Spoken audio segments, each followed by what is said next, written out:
Some betrayals cut deeper than any blade, because they arrive wrapped in the very things we hold closest. Tonight's story follows a husband who offered his heart through a gift, only to see it land in another man's hands. But instead of breaking, he chose a road far more devastating, quiet, precise, and impossible to forget.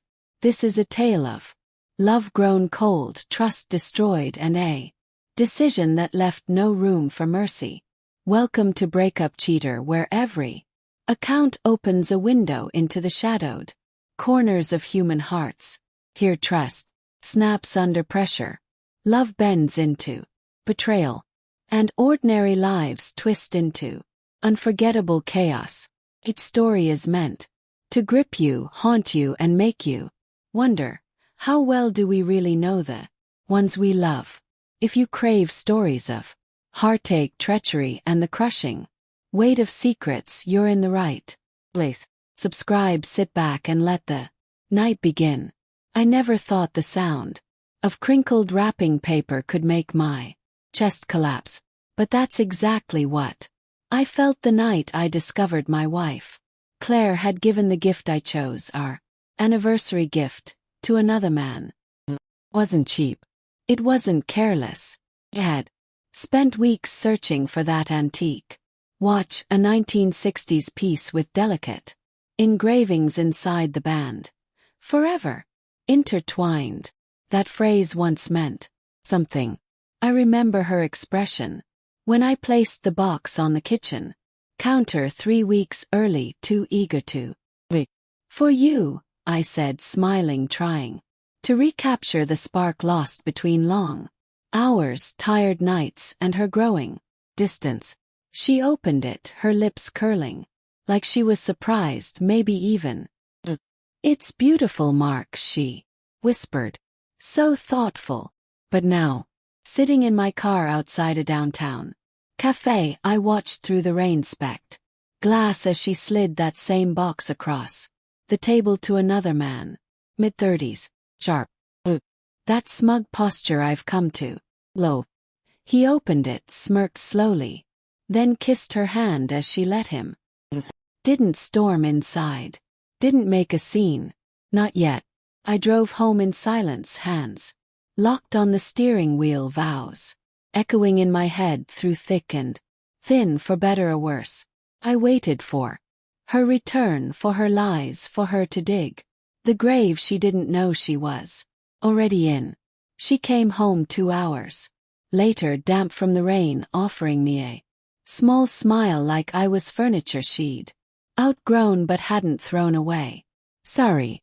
Meeting ran late," she said, slipping off her heels. "Meeting?" My voice was, to come. "Yeah," she replied, heading to the bedroom. "Work stuff." "No." I said nothing. The next days blurred into observation. Every text, notification, sudden trip to the office, every quick shower on arrival home, all of it painted a clearer picture. Checked our credit card statement too. Dinners at places we never went together. A hotel charge in the middle of an afternoon. I could have confronted her then. But betrayal that deep doesn't deserve shouting. Demands precision. I called my lawyer quietly. Froze our joint account, leaving just enough so she wouldn't notice right away. I had proof. Receipts, photos, messages pulled from her cloud. Then I planned my own anniversary. The night arrived. I set the table, cooked her favorite meal, poured her favorite wine, cherry and oak. She came home late again, hair flawless, perfume not for me. "Wow," she said, surprised. "You went all out." "Of course," I smiled. 5 years today. She blinked, guilt flickering before she masked it. "Right. 5 years." We laughed though. Hers was hollow. I let it echo anyway. We talked casually. Then I placed an envelope on the table. "What's this?" she asked. "Something for you." "For us." She opened it, her own email. Arranging a meeting with him. Thanking him for wearing the watch because it felt so intimate. Her hand shook. Mark, I can explain. No, I said softly. You already have. With your actions.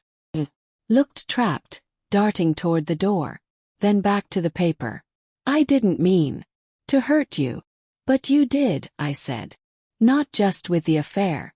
That gift was meant to say I still believe in us. You gave it to him like I was nothing. Her eyes filled. I made a mistake. More than one, I said, sliding another envelope across. Divorce papers ready to go. What followed wasn't screaming or rage. It was surgical calm.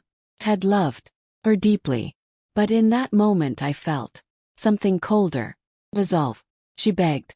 She wept, said it was a phase, that he meant nothing. But he did. And so did. The way she diminished me. The way she turned something I poured my heart into currency for her secret life. I'm not angry, I said, standing. I'm done. Mark, please don't do this. I already did. The weeks that followed were chaos for her. She called, texted, showed up at my work. She even pulled her parents in, painting herself as the victim. But I had proof. And the strength to walk away. Without turning back. Her lover's wife. Filed before I even finalized mine. Claire ended up in a small apartment. Across town, sifting through the ashes of the life she set ablaze. A year later I sit on my balcony, watching city lights flicker. I'm not bitter, not anymore. But there's a scar, where love once lived. Sometimes I think about that watch, how it could have been passed down to a child someday. Now it's just a symbol of ruin. 5 learned anything, it's this: betrayal rarely wars in, slips in like a draft, slow, chilling until one day you realize the warmth is gone. And when that happens, you don't always scream. Sometimes you just open the door and let them go. When trust is broken, the sharpest revenge is silence. And the strongest act of love is release. Mark didn't shout. He didn't beg. He simply handed her the life she chose and walked away with his dignity intact. What would you have done in his place? Would you forgive, or would you shut the door for good? Share your thoughts below. And if this story struck you, don't forget to like, share, and subscribe for more tales that pierce the heart and linger in the mind. Until next time, stay vigilant and stay true.